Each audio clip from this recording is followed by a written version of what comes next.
2021 मध्ये सुरू झालेल्या वरळीमधील बीडीडी चाळीतील इमारतींचा पहिल्या टप्प्याचं काम पूर्ण झालंय। लवकरच या इमारतीमध्ये राहायला येणाऱ्या कब्बडी शाळेतील रहिवाशांना भोगवटा प्रमाणपत्र देण्यात येणार आहे। इथे तयार होणाऱ्या इमारतींपैकी ई आणि डी या 2 विंग तयार झाल्या असून या इमारतीमधील घरांची पाहणी आदित्य ठाकरे यांनी केलेली आहे। याचा आढावा घेतलाय आमचे प्रतिनिधी उमेश करंजकर यांनी। पाहूयात।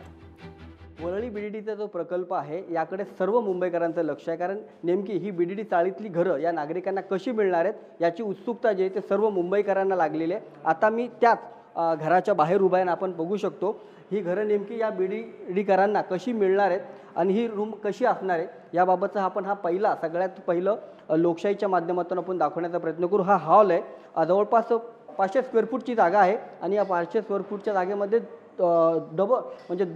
डबल बेडरूम किचन असा हा जो घर आहे ते बीडीडीकरांना मिळणार आहे। आता हा सगळा हॉल आहे, इथे एक रूम आहे आणि या इकडेच्या देखील या रूम आहेत। आता सध्याच्या ओपन केलेल्या नाही आहेत, त्याच्यामुळे फक्त आपल्याला हॉलच पाहायला मिळतो। अशा प्रकारचं हे घर जे आहे ते बीडीडीकरांना मिळणार आहे। आज आदित्य ठाकरे या बीडीडी ची घरं नेमकी कशी आहे त्याची पाहणी करायला आले होते। इथून त्यांनी हा सगळा नजाराही पाहिला। आता आपण 9व्या फ्लोअरवर आहोत। जवळपास 40 फ्लोअरची ही इमारत आहे।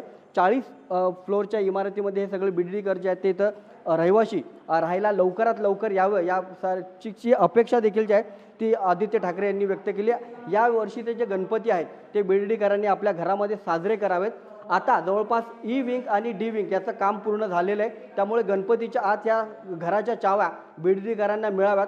कोणतंही राजकारण यामध्ये होऊ नये। विरोधक आम्ही असलो तरी देखील यामध्ये कोणतेही राजकारण करणार नाहीये। ही बीडीडीची घरं मुंबईकरांना लवकर मिळावीत अशी अपेक्षा त्यांनी व्यक्त केलेली आहे। कॅमेरामन विनोद सोबत उमेश करंजकर, लोकशाही मराठी, मुंबई।